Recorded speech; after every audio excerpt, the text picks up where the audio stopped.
우리 예수님을 만난 사람들 참 많습니다. 그 많은 사람들, 좀 한 사람 한 사람을 우리가 좀 세밀하게 살펴보고 있고 또 생각해 보고 있습니다. 예수님을 만난 사람들 가운데 아마 가장 오랜 시간 동안 예수님을 가까이 본 사람들은 예수님의 가족들일 것입니다. 제자들은 있지만 제자들은 3년 정도 이제 가까이 한 것이고, 어릴 때부터 아주 가까이 예수님을 했던 사람들은 예수님의 가족들일 것입니다.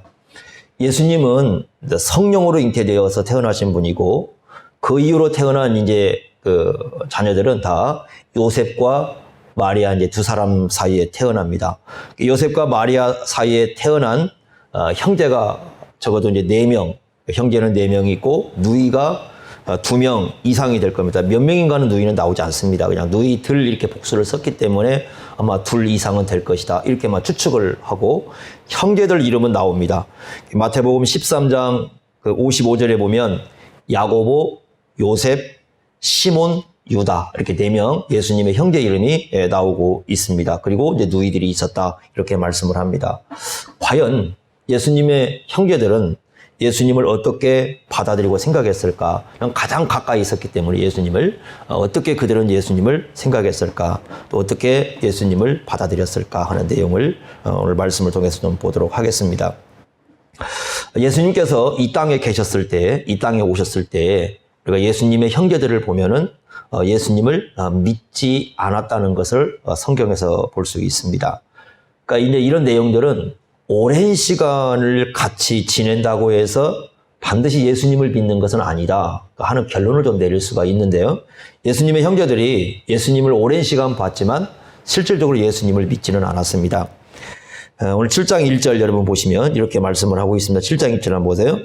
그 후에 예수께서 갈릴리에서 다니시고 유대에서 다니려 아니하시면, 갈릴리는 저 북쪽에 있고요. 유대는 남쪽에 있죠. 그죠? 그런데 이제 그 북쪽에서만 예수님이 움직이고 있고 남쪽으로 내려가지 않고 있습니다. 그 이유를 명확히 설명을 합니다. 유대인들이 죽이려 함이라 이렇게 말씀하고 있습니다. 여기 유대인들은 모든 유대인이라는 뜻은 아닙니다. 아마 이 요한복음에서 유대인을 되게 이제 둘로 여러분들이 조금 생각하시면 좋을 것 같아요. 하나는 종교 지도자들을 유대인으로 부르는 경우가 있고요. 또 하나는 뭐냐면 그냥 모든 유대인들을 유대인으로 부르는 경우가 있습니다. 근데 여기서 말하는 유대인들은 종교 지도자들입니다. 그러니까 예수님을 주로 이제 죽이려고 했던 사람들이 종교 지도자들이고, 그러니까 거기 유대인들이 죽이려 했다. 그 말은 종교 지도자들이 예수님을 죽이려 했다. 이렇게 우리가 이해를 합니다.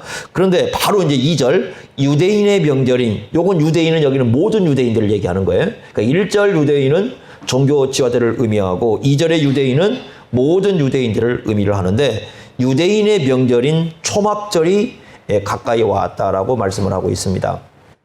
초막절은 보통 이제 우리 달력으로는 9월에서 10월입니다. 곧 우리 9월 오지 않습니까? 9월과 10월 사이에 이 초막절이 있습니다. 유대인들의 3대 명절 가운데 이제 하나죠. 그래서 이 초막절이 이루어지는데, 요세푸스라는 그 유대인 역사가에 의하면 3대 절기 중에서 가장 많은 사람이 참석을 하고 가장 즐거워하는 절기가 바로 이 초막절이라고 합니다. 이 초막절은 첫날, 맨 처음 시작하는 날 성회를 합니다. 사람들이 모이죠. 그 다음에 마지막 끝나는 8째 날 또 성회가 이루어집니다. 그리고는 그 안에 이제 7일 동안 이렇게 생활을 하게 되는데, 7일 동안 이 사람들은 초막에서 생활을 합니다. 그러니까 자기가 살던 집에서 나와가지고 지붕이라든가 아니면 마당이라든가 아니면 동네 밖 어디 이런 쪽에다가 초막을 짓고 일주일 동안 7일 동안을 생활을 합니다. 그들이 어떻게 초막을 지었는가 하는 건 나중에 여러분들이 혹시 기회가 되시면 이제 저하고 그 세계 기독교 박물관 저쪽에 이제 위에 가면 있는데, 거기 한번 가보시면 지금도 이제 이 사람들 초막을 어떻게 짓고 이렇게 초막절을 지키는지 이제 이렇게 해놓은 게 좀 있어요. 한번 우리가 이제 보도록 하겠는데, 밖에서 이게 실제로 이제 초막을 지어놓고 이제 이렇게 생활을 하는 겁니다. 그 초막절을 지키는 이유는 크게 이제 2가지인데, 첫째는 뭐냐면 그 광야에서 40일 동안 이렇게 40년 동안 이렇게 지내왔지 않습니까? 광야 40년을 지내오면서 임시 거주지를 하면서 이렇게 지내왔잖아요. 그래서 광야에서 40년 동안 이렇게 지내오는 것을 감사하는 그런 뜻이 첫 번째로 있고, 두 번째는 뭐냐면 추수절기와 이게 맞물려 있어요. 그래서 그 추수하고 난 다음에 소출을 이제 다 거두어 드린 후에서 이제 하나님 앞에 가지고 오는 거거든요, 곡식들을. 그러면서 이제 즐거워하는 절기입니다. 소출을 하나님께서 자기들에게 이렇게 농사를 짓고 난 다음에 이제 추수를 할 수 있도록 은혜를 주신 걸 이제 감사하는 이제 그런 의미를 가지고 있죠. 그래서 하나님 앞에서 가장 즐겁고 감사가 넘치는 절기고, 사람들이 가장 많이 모이는 그런 절기입니다. 그때 3절에 보니까 형제들이 와서 예수님께 요구를 합니다. 뭐라고 얘기하냐면, 한번 3절 보십시오. 그 형제들이 예수께 이르되 당신이 행하는 일을, 여기 당신이 행하는 일은 주로 이제 이 기적들을 얘기합니다. 그러니까 여기서 말하는 요한복음에서 당신이 행하는 일들은 기적을 얘기하는 겁니다. 그러니까 형제들도 예수님께서 기적을 행하는 걸 알고 있었어요. 여러분, 그 첫 번째 기적이 가나에서 그 물을 포도주로 바꾸는 거잖아요. 그때 여러분 잘 보시면 형제들도 그 자리에 같이 있었어요. 예수님의 어머니 마리아만 있었던 게 아니라 형제들도 같이 내려왔다고 되어 있기 때문에 형제들도 그 자리에 있었어요. 그러니까 형제들도 그 기적을 알고 있어요. 그러니까 여기서 말하는 것은 바로 그런 얘기입니다. 당신이 행하시는 일들, 기적들을 제자들도 보게 여기를 떠나 유대로 가소서. 그러니까 여기 제자들은 뭐 예수님을 믿는 12제자를 얘기하는 게 아니라 예수님을 따르려고 하는 사람들을 그냥 그렇게 표현한 겁니다. 당신을 따르려고 하는 그런 사람들 있지 않느냐, 그 사람들 볼 수 있게 유대로 가라, 이렇게 얘기합니다. 왜냐하면 초막절이 가까웠으니까 사람들이 많이 모이는 거죠. 그러니까 사람들이 많이 모이는 자리니까 지금 이 형제들의 요구는 뭐예요? 사람들이 많이 보이는 자리에 가서 어떻게 하라는 거예요? 그 기적을 행해라예요. 바로 이렇게 갈리라는 지역에, 이 조그마한 지역에 그 숨어서 이렇게 행하는 것처럼 보이니까 왜 거기에 자꾸 이렇게 머물러서 거기에 있느냐. 차라리 그 사람들이 이제 초막절 되면 많이 모이니까 그 많이 모인 자리에 가서 한번 그 기적을 행해봐라. 얼마나 많은 그럼 사람들이 따를 것이냐. 이렇게 얘기를 하는 거죠. 4절 보세요. 예수님에 대한 오해가 이제 나타나기 시작합니다. 어떤 오해냐면, 스스로 나타나기를 구하면서, 여기 예수님이 기적을 행하는 걸 뭐라고 생각을 했어요? 예수님이 자꾸 자기를 나타내려고 하는 것이라고 생각을 했던 거죠. 그러니까 이게 이제 오해입니다. 스스로 나타내기를, 여기서 이 사람들이 얘기하는 나타내기를 원한다는 건 뭐냐면, 이 세상 사람들에게 인정을 받으려고 하는 거예요. 그러니까 많은 사람들에게 인정을 받으려고 하는 그런 마음을 가지고 있으면서, 그 말에 오해인 거죠. 그거. 예수님에 대해 전혀 오해를 하고 있습니다. 뭐라고 하냐면, 묻혀서 일하는 사람이 없나니, 그러니까 갈릴리 지역에서만 일을 하는 거죠. 갈릴리 지역에서만 일을 하니까, 아니 이런 데 이렇게 숨어서 일을 하느냐. 여러분, 스스로 나타내기를 원한다, 그 말을 그 다음에 바로 해주고 있어요. 이 일을 행하려거든 자신을 어디에 나타냈어서? 세상에 나타내. 이거 우리가 이런 말을 다른 말로 뭐라고 그러면 출세한다고 그러죠. 세상에 나타내는 것을 출세한다고 그러죠. 아니 예수님 보니까 이적을 행하는 것을 제자들이, 형제들이 뭐라고 해석한 거예요? 출세하려고. 세상에 나가서 출세하려고 이런 거 행하는 거 아니냐. 그러려면은, 저 유대로 가라. 왜냐하면 초막절이 오면은 사람들이 가장 많이 모일 거 아니냐. 그 많은 사람들이 모인 자리에서 할 일이지. 굳이 이런 갈릴리 같은 이런 지역에서 묻혀가지고, 그렇게 일을 하자. 그러니까, 우리말로 하면 형님이죠. 그 당시에는. 예수님을 뭐 주님이 이렇게 부른 건 아니니까 형님 저 가셔서 유대 가서 일을 하십시오. 이렇게 얘기를 한 거죠. 이렇게 말한 이유가 있다는 거죠. 5절 보세요. 이는, 형제들이 이렇게 말한 이유가 나옵니다. 그 형제들까지로, 그 다음에 누굴 믿지 않았어요? 예수를 안 믿었다는 거예요. 예수 안 믿었다는 거죠. 이 말 오해하면 안 됩니다. 예를 들면 지금 예수님이 형님이지 않습니까? 형님으로서 신뢰하지 않았다, 그 뜻이 아니에요. 여기 예수님을 안 믿었다는 것은 우리가 보통 세상 사람들이 말하듯이 야, 나 너 믿을 수 있어, 그런 뜻이 아니에요. 형님으로서 가정을 이끌어가는데 신뢰하지 않았다, 그런 의미로 우리가 말하고 있는 게 아니고, 이 형제들이 한마디로 하면 예수님이 누군지를 알지 못했다라는 거예요. 우리가 뒤에서 지난주에 말씀드린 것처럼 믿음이라 그럴 때는 반드시 예수가 하나님의 아들이신 것을 구원자이신 것을 믿는다고 그랬죠. 그걸 안 믿으면 믿음이 아니라고 얘기했어요. 그러니까 여기서 말하는 믿음이라는 것은 예수를 하나님의 아들로 구원자로 알지 못했고 그분을 그런 분으로 믿지 못했다. 이런 의미를 여기서 가르쳐 주고 있습니다. 그러니까 형제들은 예수님께서 기적을 행하는 것을 마치 뭐라고 생각했느냐면 이 세상 사람들에게 자기를 이렇게 드러내 가지고 세상으로부터 영광을 받고 세상에서 성공을 하고 세상에서 출세를 하고 세상에서 명예를 누리고 그런 식으로 생각을 했던 거예요. 그래서 예수님 보고 요청을 하는 겁니다. 예수님 나가서 세상에 가서 하십시오. 이것은 예수님의 형제들이 전혀 예수님이 행하신 기적의 의미를 깨닫지 못했고 예수님이 누군가도 알지 못했기 때문에 이런 일을 행했다. 이렇게 말씀을 합니다. 여기서 여러분 우리가 한 가지 이제 예수님을 따른다는 의미를 좀 생각해 볼 수 있는 게 뭐냐면 기독교라는 것은 세상에서 출세하는 종교가 아닙니다. 기독교라는 것은 세상에서 영광을 얻는 종교가 아닙니다. 그렇게 만약에 예수님을 생각한다면 예수님을 오해한 겁니다. 그리고 예수님을 참으로 믿는 것이 아니라고 말씀을 합니다. 우리 한국교회는 기복주의가 강해요. 그죠? 그래서 이 세상에서 만약에 어떤 영광을 얻으면 굉장히 믿음이 좋다. 그렇게 생각을 하는 경향이 있습니다. 그런데 성경은 세상에서 영광을 얻는 것이 믿음이라고 말하지를 않습니다. 그러니까 믿음이 좋아서 세상에서 영광을 얻는다. 그렇게 말씀하지 않습니다. 근데 반대로 그러면 세상에서 욕 많이 얻어먹고 살면 그렇게 얘기하지 않습니다. 잘못해가지고 욕 얻어먹고 살면 그거 안 되는 거죠. 그 기독교인들이 그렇게 하면 안 되죠. 선한 행실을 많이 하라 이렇게 말씀을 하는데 여러분 1세기 당시에 예수님 당시에 예수님 십자가에 돌아가시고 부활하시고 그 이후에 이제 기독교가 쭉 계속해서 교회가 세워졌는데 그 당시에 만약에 세상에서 출세하려고 하면 기독교에 들어가면 안 됩니다. 왜냐하면 그 당시는 기독교가 소수 종교였습니다. 그리고 로마 입장에서는 불법 종교였습니다. 불법 종교였어요. 왜 불법을 했느냐? 그 당시 비난 중에 하나가 뭐냐면 기독교인들은 무신론자라고 비난을 했습니다. 무신론자라는 겁니다. 왜 무신론자냐면 유대인들은 성전에 들어가면 어쨌든 성전 이렇게 그 안에 그 제사 지낼 수 있는 희생 제사를 드리지 않습니까? 이방 신전은 전부 다 희생 제사를 드리잖아요. 그죠? 근데 기독교인들이 모인 자리는 희생 제사가 있어요, 없어요? 없어요. 동물 잡지 않습니다. 근데 모든 이방 신전하고 그다음에 옛날 그 유대인들이 있던 성전은 희생 제사를 드려요. 그리고 이방 신전을 들어가면 이렇게 신상이 있잖아요. 큰 신상도 다 놓잖아요.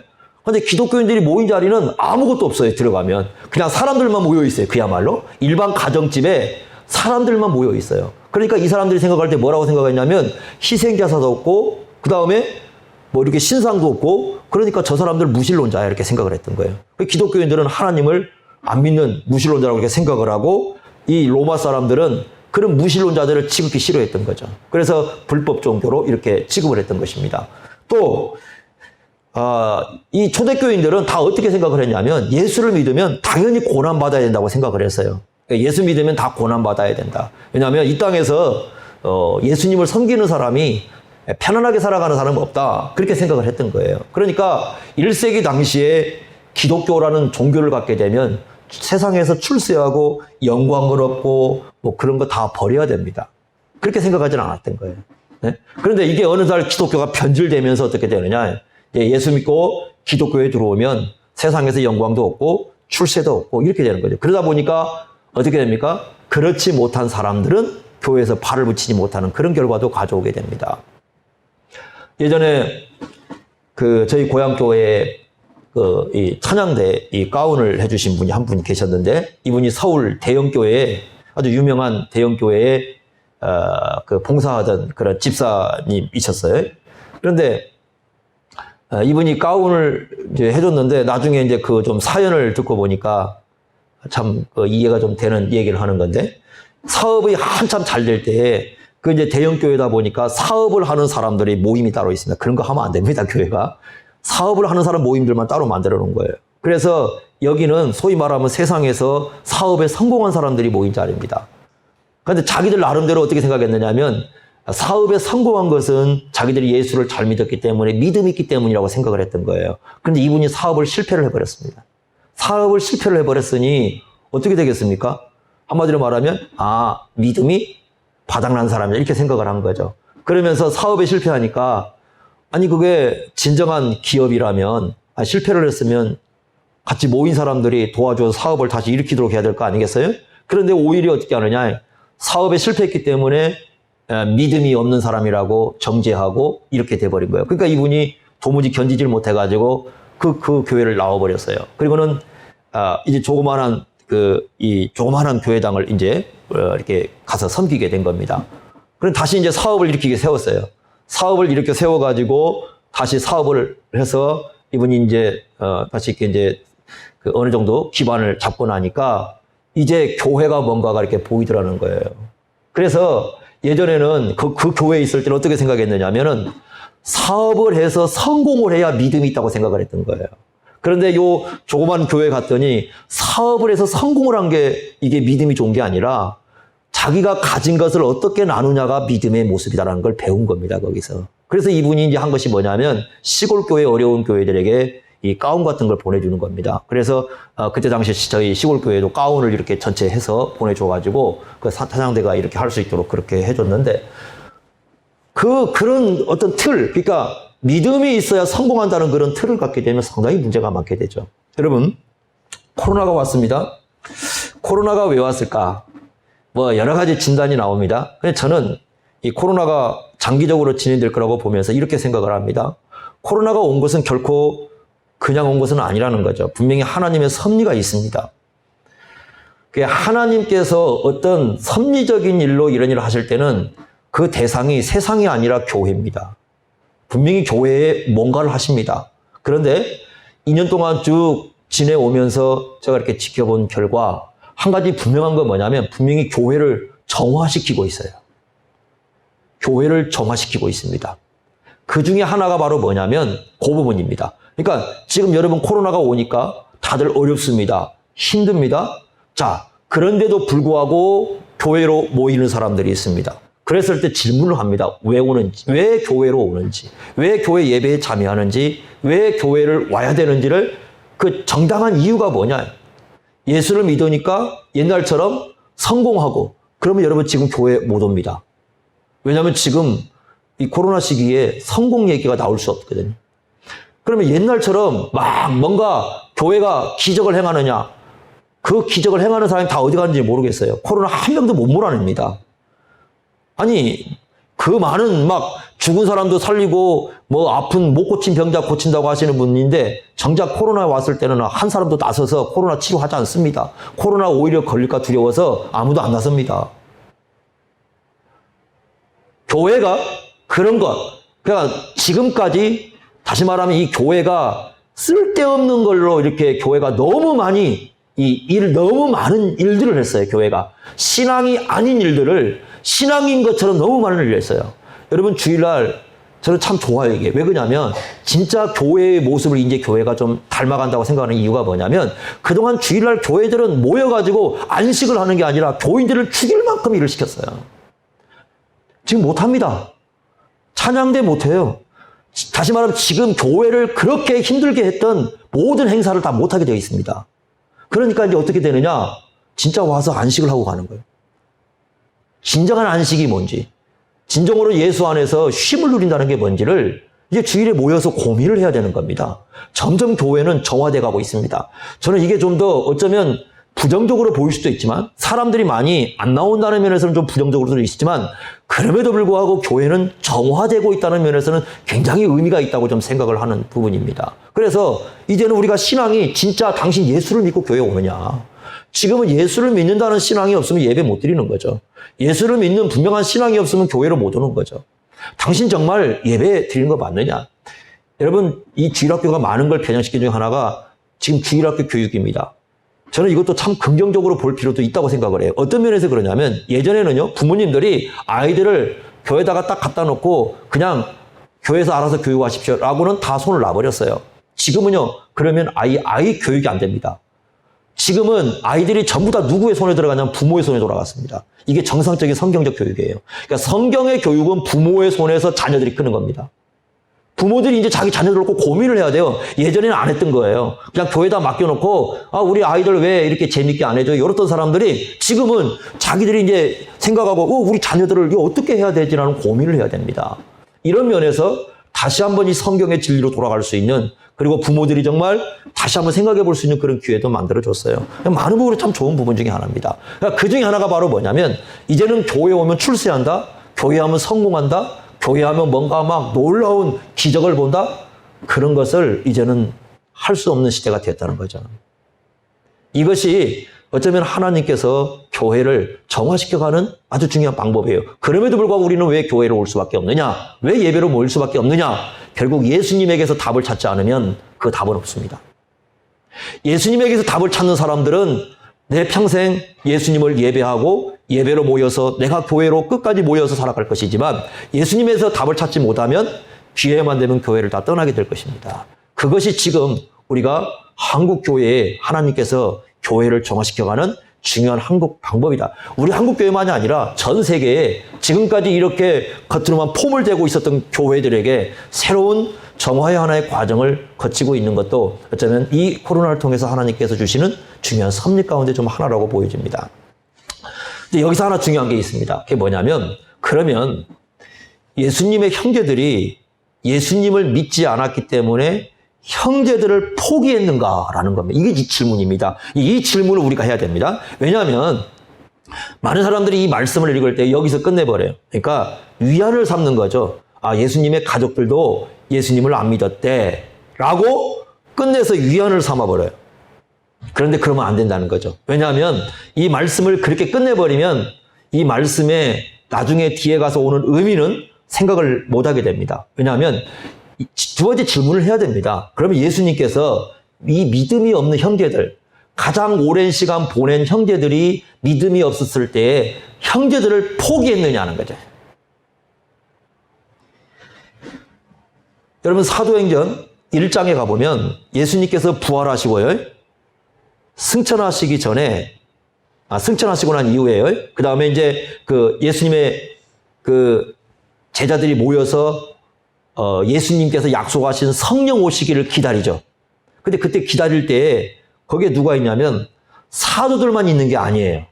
그 자리에 누가 있냐면 예수님의 어머니 마리아가 있고요. 그 다음에 이렇게 되어 있습니다. 몇 명인지는 몰라요. 4명이 이제 있었는데 다 와 있었는지는 모르지만 예수님의 아우들도 그 자리에 와 있다고 얘기해요.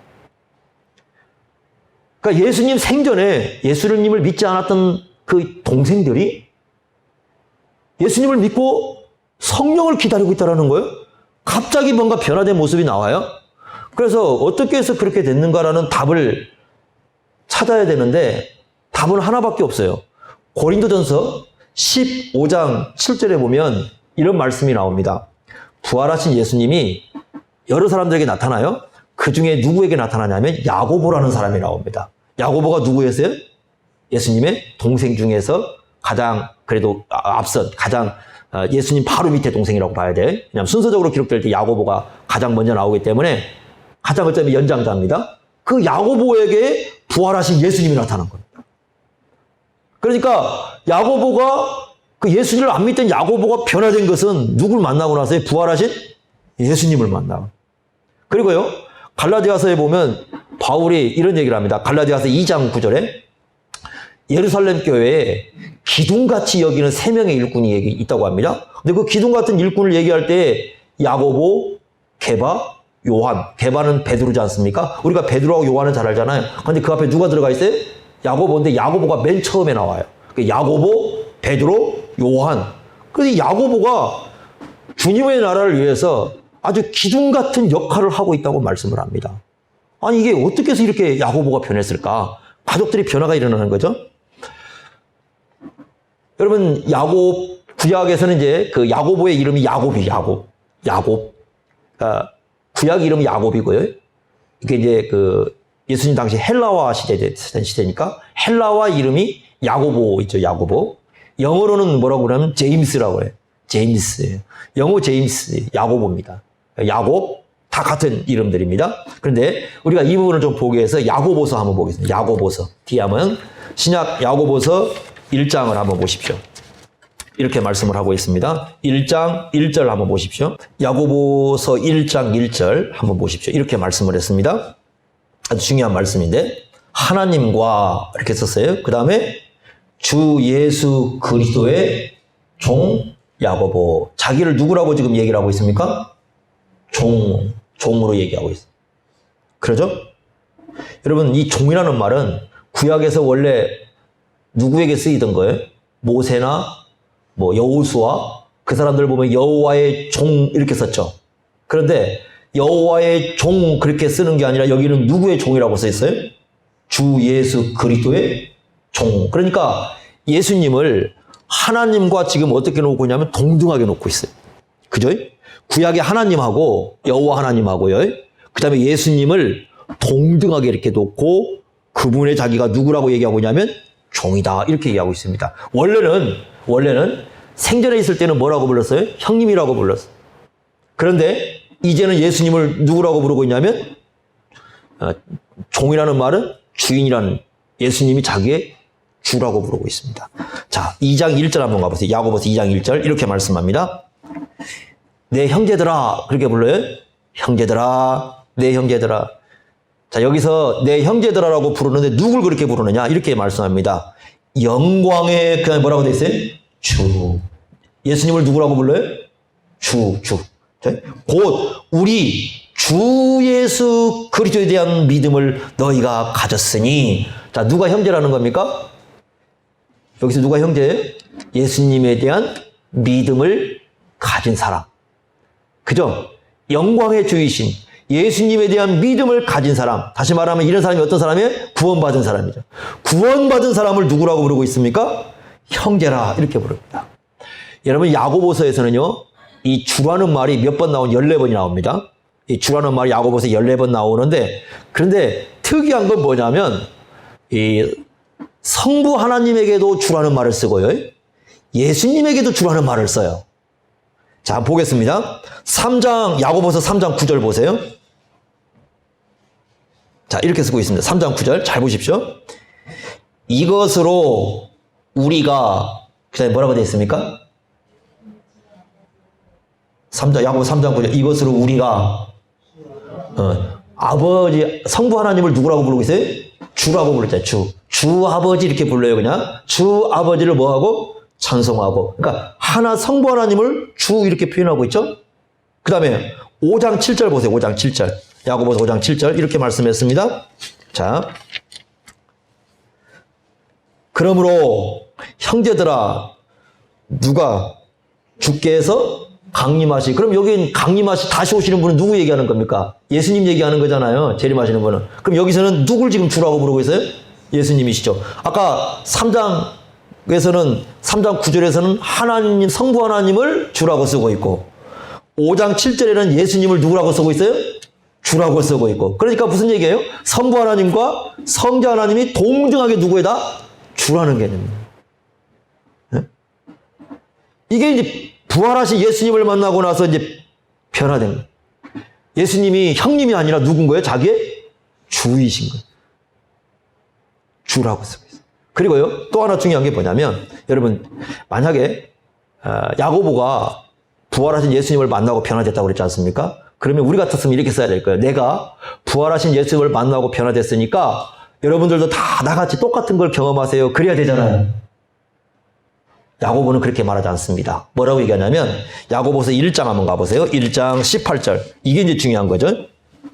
야고보서 1장 18절 한번 보십시오. 이렇게 말씀했습니다. 그가 그 피조물 중에 우리로 천절매가 되게 하시를 따라. 그 다음에 뭐라고 되어 있습니까? 진리의 말씀으로 우리를 낳으셨다. 뭘로 낳았다고요? 진리의 말씀으로. 뭘 강조하고 있어요? 말씀을 강조하고 있어요. 자, 21절 한번 보세요. 21절. 이렇게 말해요. 21절. 그러므로 모든 더러운 것과 넘치는 악을 내버리고 너희 영혼을 능히 구원할 바 마음에 심어진 말씀을, 씨앗으로 예수님이 비유했던 거 기억하시죠? 마음에 심어진 말씀을 어떻게 받아라? 온유함으로. 그러니까 마음, 이 온유함이라는 건 부드러운 거죠. 그러니까 부드럽게 말씀을 받으라. 자, 그러면 여러분 이렇게 생각해 볼 수 있겠죠? 예수님이 지상에 계셨을 때 우리가 성경인 복음서에 나오지는 않지만 예수님께서 형제들에게 끊임없이 무엇을 가르쳐 줬을 가능성이 있어요? 말씀을. 진리의 말씀을 계속해서 이렇게 가르쳐 줬을 거예요. 이게 분명한 겁니다. 제가 볼 때는 분명 이 말씀을 보면 분명합니다. 그런데 지금 누가 역사한 거예요? 성령이 역사한 거예요. 그러니까 부활하신 예수님을 봤다고 다 예수 믿는 건 아니에요. 그러니까 이 사람이 부활하신 예수님을 만나고 예수님을 믿게 된 것은 예수님께서 주신 말씀을 가지고 누가 역사했기 때문에 성령이 역사했기 때문에. 그래서 이제 예수님을 누구로 알게 된 거예요? 주님으로 알게 된 거예요. 주님으로 알게 된 거예요. 나중에 이제 야고보는 그 예루살렘에서 아주 훌륭한 교회 지도자가 되지 않습니까? 그래서 이제 우리 성경에 나오지는 않지만 그 당시에 이제 전승에 의하면 이런 얘기가 있습니다. 야고보는 교회를 위해서 얼마나 기도를 많이 했는지 정말 교회를 위해서 기도 많이 한 사람이래. 나중에 이분의 그 무릎이 낙타 무릎이처럼 낙타 무릎처럼 굳어져 가지고 기도를 교회를 위한 늘 그런 기도 때문에 이 무릎이 낙타 무릎처럼 이렇게 되었다. 그래서 낙타 무릎이라는 책을 내신 분도 계세요. 이제 그런 거 보고. 그리고 나서 이제 주 62년이죠. 주 62년이면 바울이 에베소서, 빌립보서, 골로새서 그거 쓸 때 이제 그 로마의 감옥 있지 않았습니까? 그때에 돌에 맞아서 순교를 합니다. 예수를 위해서 살았을 뿐만 아니라 또 예수를 위해서 진정으로 죽는 그런 모습도 볼 수가 있습니다. 자, 또 하나 봅시다. 유다서 한번 보세요. 유다서. 자, 뒤로 한번 넘어가 보세요. 바로 요한계시록 앞에 유다서가 있죠. 한번 보십시오. 자, 유다에 대해서 또 뭐라고 하고 있는지 보겠습니다. 아까 예수님의 형제 중에 맨 마지막에 나온 사람이 유다입니다. 이렇게 말씀했습니다. 유다서 1장 1절 한번 보세요. 예수 그리스도의 누구라고 또 자기를 고백해요? 종. 똑같이 야고보하고 똑같은 고백을 해요. 그런데 이렇게 얘기합니다. 자기가 누구라고 소개를 하고 있냐면 야고보의 형제인 유다. 그러니까 유다는 결국 누구라는 걸 알 수 있냐면 예수님의 형제죠. 그러니까 예수님의 형제 중에 몇 명이 지금 성경을 쓰고 있냐면 두 사람이에요. 야고보와 유다. 다 예수님의 형제입니다. 그런데 자기를 누구라고 지금 고백하고 있어요? 종. 자, 한번 4절 한번 보세요. 4절 더 보시면 예수님을 누구라고 고백하느냐 이렇게 한번 보십시오. 4절. 이는 가만히 들어온 사람 몇이 있음이라 그들은 옛적부터 이 판결을 받기로 미리 기록된 자니 경건하지 아니하여 우리 하나님의 은혜를 도리어 방탕한 것으로 바꾸고 홀로 하나이신 주제. 이거 참 중요한 표현입니다. 홀로 하나이신 주제. 주제라는 말은 뭔 뜻이에요? 창조주로서 세상을 다스린다는 뜻이잖아요. 온 세상을 다스리시는 분이 누구시라는 겁니까? 곧 우리 주 예수. 예수님을 누구라? 우리 주이시다. 주. 그분이 누구시다? 예수님이시다. 여러분 17절에도 주라는 말을 쓰고 있고요. 21절, 25절에도 말씀하고 있습니다. 25절 한번 보세요. 25절. 이렇게 말씀했습니다. 25절. 곧 우리 구주. 그 다음에 뭐라고 되어 있습니까? 홀로 하나이신 하나님. 자, 아까 4절에 뭐라고 되어 있어요? 홀로 하나이신 주제. 이제 뭘 뺐습니까? 주제라는 말은 빠졌죠. 그런데 지금 25절에는 홀로 한 분이신 주제가 누구라는 거예요? 성부 하나님이시죠. 그래서 1장 4절에는 홀로 하나이신 주제가 누구셔요? 예수님이셔요. 자, 지금 뭐 하고 있어요? 성부나 예수님이나 동등하게 창조하시고 세상을 다스리는 분이 이렇게 고백을 하고 있어요. 여러분, 그래서 그 아브라함 카이프라는 분이 1880년도에요. 1880년 10월 20일 날 암스테르담 자유대학에서 개교 연설을 했는데 그때 영역주권이라는 말을 썼습니다. 뭐라고 했느냐면 우리 인간 삶의 모든 영역에서 만유의 주제이신 예수 그리스도께서 나의 것이라고 외치지 않는 영역은 단 한치도 없습니다. 이 말은 무슨 뜻이냐면 모든 세상은 지금 누가 다스리고 있다는 거예요? 예수님이 다스리고 있다. 자, 보세요. 야고보와 유다만 우리가 딱 보더라도 그러니까 두 사람이 예수님이 이 땅에 계셨을 때는 예수님이 어떤 말씀을 할 때 형님의 말씀이었잖아요. 그런데 이제는 야고보서나 유다나 다 예수님의 말씀을 들을 때 이제 누구의 말씀으로 듣냐면 주님의 말씀으로 듣는 거예요. 그러니까 살았을 때 형님의 말씀으로 들었을 때는 뭐 형님의 말이니까 뭐 순종 안 해도 괜찮죠. 형님의 말은 그거 잘못된 거지만 사실은 잘 따라야 되지만 형님의 말이니까 무게감이 달라요. 그러죠. 그런데 이제는 예수님을 진짜 믿고 나서는 예수님의 말씀이 단지 형님의 말씀이 아니에요. 누구의 말씀이에요? 주님의 말씀이에요. 그 말은 무슨 뜻이겠습니까? 아까 야고보는 하나님에게도 주라는 표현을 썼죠. 자, 유다는 홀로 하나이신 주제를 하나님에게 썼죠. 예수님 동시에 같이 썼죠. 그러니까 어떤 뜻이겠어요? 구약에서 이 사람들은 다 알아요. 구약에서 여호와 하나님의 말씀이라면 모두가 다 절대적으로 순종해야 되는 걸 알아요. 그러죠? 그와 같이 예수님의 말씀도 구약에서 행하신 여호와의 말씀과 동등한 하나님의 말씀이라고 예수님의 말씀을 받아들인 겁니다. 바로 이게 믿음의 변화예요. 그러니까 이제는 예수님의 말씀을 자기가 종으로서 순종하는 거예요. 형님의 말씀이 아니에요. 자기는 종이고 예수님은 누굽니까? 주인 거예요. 그 말은 무슨 뜻이겠습니까? 바로 이 사람들이 진정으로 예수님이 누군가를 알았고 예수를 믿었다는 뜻이 아닙니까? 네? 그러니까 형제들이 이렇게 되었어요. 그래서 여러분 우리가 이런 걸 보면 예수님이 형제들에 대하여서 이 예수를 믿도록 하는 걸 포기한 게 아니라 오히려 어떻게 했다는 걸 알 수 있어요. 예수님을 믿도록 일하셨다는 걸 알 수가 있습니다.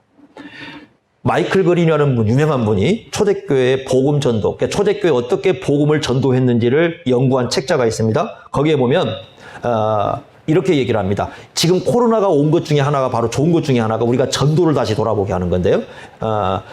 이분은 이렇게 얘기합니다. 초대교회 전도는 프로그램이 없다. 프로그램이 없어요. 나가서 이렇게 뭐 프로그램을 하자는 게 아니라 이렇게 얘기합니다. 그들이 서 있는 모든 자리가 전도의 자리 같다. 이렇게 얘기합니다. 그러면서 전도를 분석할 때 네 가지를 얘기합니다. 첫째는 대중전도라는 게 있어요. 이건 이제 설교를 통해서 이렇게 밖으로 나가가지고 예를 든다면 뭐 강둑에 가든가 아니면 뭐 시장, 뭐 감옥, 아니면 회당 이런 데 가서 이렇게 이제 설교하는 것을 이제 그렇게 이분은 부르면 대중전도예요. 두 번째는 뭐냐면 초대교회 때 가장 그 전도에서 의미를 발휘했던 것은 가정전도였다. 가정전도였다. 가장이 예수 믿고 부인이 예수 믿고 노예와 자유인들, 그 다음에 어린이들, 이 사람들이 예수를 믿는 거죠. 그래서 이 초대교회 때는 그 가정에서 이루어진 전도가 가장 초대교회 때는 그 의미를 가졌다고 얘기를 합니다. 세 번째 전도는 뭐냐면 개인 전도입니다. 1대1 전도입니다. 예를 들면 여러분 성경에 빌립이 에티오피아 사람 찾아가잖아요. 1대1로 만나가지고 그 내시에게 가서 복음을 전합니다. 그 1대1 전도가 초대교회에 있었다고 얘기합니다. 네 번째는 문서 전도입니다. 여러분 그 당시에요. 되게 이제 문맹률이 굉장히 높은 때입니다. 지금처럼 이게 좋은 때가 아니라 글을 잘 거의 다 모를 때거든요. 그럴 때도 이 교회는 서신을 썼어요. 그래서 우리가 바울 서신, 공동 서신 이렇게 부르거든요. 신약 성경이 거의 서신 형태입니다. 편지를 써서 성도들로 하여금 이 편지를 읽게 만들고 예배 시간에도 우리 여기서 이게 그걸 공동읽기라고 합니다. 공동읽기. 그래서 공동읽기를 하는 겁니다. 한 사람이 앞에 나와서 모든 사람이 들을 수 있도록 이렇게 성경을 읽어주는 공동읽기를 통해서 이 문서를 통해서 그래서 내적으로나 외적으로 많은 사람들에게 복음을 전했다. 이렇게 얘기를 합니다. 자, 그러면 우리가 예수님을 통해서 우리가 볼 수 있는 게 좀 몇 개가 있어요. 가정전도를 어떻게 했을까라는 것인데요. 예수님의 모습에도 우리가 조금 그것을 비춰볼 수 있습니다. 형제들과의 관계에서. 첫째로 우리가 볼 수 있는 게 뭐냐면 이런 겁니다. 여러분 예수님이 복음서에서 그 교훈을 해줍니다. 이렇게 말씀했습니다. 세상의 가족관계는 일시적이라는 거죠. 이걸 분명히 인식을 해야 됩니다. 세상의 가족관계는 일시적입니다. 예수님은 이렇게 말씀합니다. 예수님 안에서 사람들을 다시 보라고 얘기합니다. 그래서 영원한 가족관계를 맺는 방법은 하나밖에 없다는 거예요. 그러니까 세상의 가족관계는 세상에 살아있을 때만 일시적인 거예요. 일시적인 가족이 영원한 가족관계를 맺는 방법은 누굴 믿는 길밖에 없다? 예수 그리스도를 믿는 길밖에 없다. 왜냐하면 우리가 죽고 난 이후에는 영원히 갈라져요. 믿는 사람과 믿지 않는 사람에서 영원한 운명이 결정이 됩니다. 그래서 예수님께서 그 말씀을 하셨어요. 그래서 누가 진정으로 가족인 줄 아느냐? 내 말을 듣는 사람이다 하시면서 예수님 안에서 새로운 가족관계, 영원한 가족관계가 뭔가를 다시 보도록 하는 겁니다. 그래서 사람을 볼 때 예수님으로 이렇게 사람을 보도록 이렇게 하셨어요. 이것이 이제 우리가 사람을 바라볼 때 첫 번째 아주 중요한 부분입니다. 그러니까 예수님 안에서 영원한 가족관계가 될 수도 있고 이 땅에서만 임시적으로 그냥 가족관계를 누리고 끝날 수가 있습니다. 물론 우리가 족보에 기록하지만 족보에 기록한다고 해서 영원한 가족이 되는 건 아니에요. 이게 우리가 첫 번째 바라볼 겁니다. 두 번째는 뭐냐? 여러분들이 아까도 보시면 알겠지만 야고보서를 보면은 예수님이 지상에 계셨을 때에 비록 형제들이 믿질 않았지만 말씀의 씨앗을 뿌렸다는 건 생각해 볼 수가 있죠. 그죠? 그래서 여러분 그겁니다. 바로 계속적으로 안 믿을 수 있지만 안 믿는 사람들에게 말씀의 씨앗을 뿌리는 작업은 해야 된다는 겁니다. 이게 중요한 겁니다. 우리가 그 점을 좀 소홀히 해요. 그러니까 우리는 이렇게만 생각을 해요. 데려 나오려고만 생각을 하고 데리고 올 생각만 하지 말씀의 씨앗을 뿌릴 생각을 안 해요. 근데 중요한 건 뭐냐면 데려오는 것도 중요하지만 그보다 더 중요한 건 뭐냐면 일단은 말씀의 씨앗을 뿌리는 거예요. 그래서 말씀의 씨앗이 뿌려지고 이 말씀의 씨앗으로 이 사람이 다시 태어나게 하면 여러분 교회 오지 말라고 해도 교회 옵니다. 중요한 것은 그 부분이에요. 예수님의 볼통에서 볼 때. 세 번째, 여러분 예수님이 그런 말씀을 씨앗을 뿌렸을 때 이 사람들이 믿었느냐? 그건 아닙니다. 그러면 어떻게 해서 믿게 되는가? 나중에 이제 말씀으로 나았다라는 기본 전제는 항상 뭐냐면 누가 역사하신 겁니까? 성령이 역사하시는 거예요. 그러니까 성령께서 역사하셨다는 사실을 알 수 있어요. 그렇다면 우리가 이런 거죠. 말씀의 씨앗을 뿌리는 거 중요합니다. 또 하나 중요한 건 뭐냐면 예수님의 십자가와 예수님의 부활을 깨달을 수 있도록 우리가 계속해서 기도해야 돼요. 그분들에게. 누가 역사하도록? 성령이 역사하도록. 끊임없이 여러분 가족들을 위해서 기도하셔야 됩니다. 가족들이 우리를 위해서, 안 믿는 사람 우리를 위해서 기도하지 않아요. 우리가 그 사람들을 위해서 기도해야 되는 거예요. 끊임없이 우리 기도해야 됩니다. 멈추면 안 되는 겁니다. 중요한 것은 뭐냐면 우리가 포기하지 않는 거죠. 그러니까 지금 문제는 뭐냐면 우리가 먼저 포기하고 우리가 먼저 지쳐버리는 거예요. 더군다나 우리의 가족은 예수 안 믿을 거라고 다 전제를 깔고 시작을 하는 경우도 굉장히 많습니다. 근데 그렇게 하면 안 된다는 겁니다. 마지막 네 번째가 뭐냐면 그럼 예수님께서 제자들이 형제들이 안 믿었기 때문에 가신 길을 포기했느냐? 그거 아닙니다. 그걸 조심해야 됩니다. 왜냐하면 전도를 한다 해가지고 오히려 자신이 가야 할 길을 좀 포기하는 분들이 있어요. 그것은 좋은 방법이 아닙니다. 그런다고 예수님이 있는 것도 아니에요. 그러니까 이렇게 생각하셔야 됩니다. 오히려 거꾸로 생각하셔야 됩니다. 예수님은 하나님 나라 일을 하는데 자신이 해야 할 그 일을 하는데 포기하지 않고 그대로 가셨어요. 왜 그렇게 했느냐? 예수님이 살아계신 하나님이 진짜라는 것을 나타내 주셔야 돼요. 예수님이 주님이시라면 예수님이 우리의 주님이라는 사실을 우리의 삶을 통해서 진짜라는 걸 증명해 줘야 돼요. 그게 중요한 겁니다. 그 부분이. 그러니까 예수님이 진짜라면 그 부분을 진짜라는 걸 증명해 줘야지 그 진짜라는 걸 놔두고 야 이거 진짜인 것처럼 이렇게 생겼어 라고 해봐야 그건 소용이 없다라는 거예요. 그러니까 우리가 꿋꿋하게 하나님께서 맡기신 그 길을 예수님이 나의 주님이신 것을 신앙 고백하면서 우리가 굳건하게 서 있는 이 길이 굉장히 중요해요. 예수님이 그 모습을 보여줬어요. 그래서 이 네 가지를 우리가 잘 해야 됩니다. 첫째는 예수님 안에서 사람을 바라보는 것. 두 번째, 뒤에 네 번째 걸 보시면 우리가 그럼에도 불구하고 가야 할 길을 분명히 가는 것. 세 번째, 그럼에도 불구하고 갈 때 끊임없이 복음의 씨앗을 뿌리는 것. 네 번째, 그들을 위해서 끊임없이 뭐 하는 겁니까? 기도해 주는 것. 누가 역사하도록? 성령이 역사하시도록. 그것을 우리가 멈추면 안 됩니다. 포기하면 안 됩니다. 예수님은 30년 이상을 그렇게 하셨어요.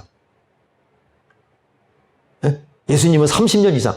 정말 우리가 얘기하는 33살에 돌아가셨다고 한다면 33살 그 30년 이상 지나서야 이분들이 예수님 믿게 되었어요. 그럼에도 불구하고 예수님 포기하지 않은 거죠. 문제는 우리가 포기하는 겁니다.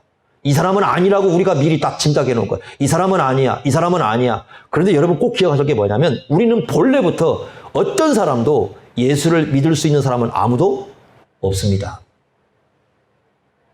저나 여러분 중에 어느 누구도 처음부터 예수 믿을 수 있도록 태어난 사람은 없습니다. 모든 사람들은 하나님 두 길을 싫어하고 모든 사람은 예수 믿기 다 싫어하는 사람들입니다. 그럼에도 불구하고 우리가 예수님 믿게 된 것은 결국 하나님의 은혜가 있었기 때문이죠. 그렇기 때문에 여러분 이렇게 생각하셔야 됩니다. 하나님의 은혜가 임한다면 우리가 볼 때 전혀 불가능한 사람도 변할 수 있고 예수 믿을 수 있고 구원받을 수 있습니다. 그런데 분명한 건 예수 믿으면 변합니다. 예수 믿으면 새로워진 건 맞습니다. 변합니다. 근데 우리는 이렇게 생각해요. 저 사람이 변화되어야 교회에 올 수 있다고 생각하는데 잘못 생각한 겁니다. 예수를 믿어야 변하는 겁니다. 믿기 전에는 변하지 않습니다. 이 점을 알아야 됩니다. 그래서 우리가 이 복음을 전하는 그 사역을 멈추어서는 안 될 것이다. 우리 주님께서 바로 그 모습을 형제들과의 관계에서 보여주셨습니다. 꼭 기억하십시오, 여러분. 우리가 포기하거나 우리가 지치면 안 됩니다. 이런 시대일수록 더욱더 우리는 가장 기본적인 복음, 예수님의 십자가와 부활을 우리가 얘기해서 사람들로 하여금 예수님을 믿도록 이끌어가는 것이 우리가 감당해야 할 사명이라는 사실을 잊지 마시기 바랍니다. 기도하겠습니다.